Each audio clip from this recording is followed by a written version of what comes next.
Nous sommes partis d'une idée qui est très simple et qui pourtant est tragique. Chaque année en France, il y a plus de 60 000 morts qui surviennent accidentellement, de façon subite. 60 000.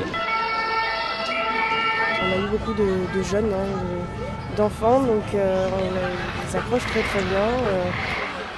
Vu la fréquentation qu'on a eue ce week-end, on voit que la population est demandeuse de ce genre d'informations. Donc c'est ce qu'on appelle une maîtrise du risque. J'ai maîtrisé le risque. Le risque est beaucoup plus faible. J'ai protégé ma main. Il y a un réel intérêt, passé par les jeunes notamment pour sensibiliser à toutes ces questions.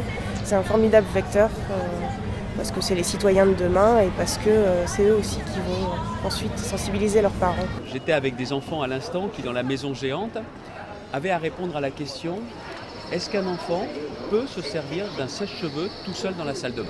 Et ce que vient de leur expliquer la formatrice, c'est tout simplement que le mariage de l'eau et de l'électricité, ça peut être très dangereux. On peut éviter des drames et on peut sauver des vies. Si on vient dans ce village, ici en 1 heure, on a une toute première sensibilisation.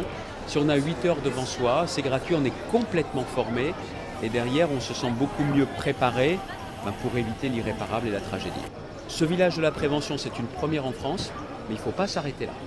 Il faut la culture de la prévention des risques partout sur le territoire. Et à Saint-Quentin, après ce village, pendant 10 jours, on a une idée, on a un projet qui commence à se dessiner d'installer de façon permanente toute l'année une vraie cité de la prévention des risques pour que les Saint-Quentinois puissent être le mieux formés possible, mais aussi que l'ensemble des Français qui le souhaiteraient puissent venir dans cette cité de la prévention des risques et se former aussi.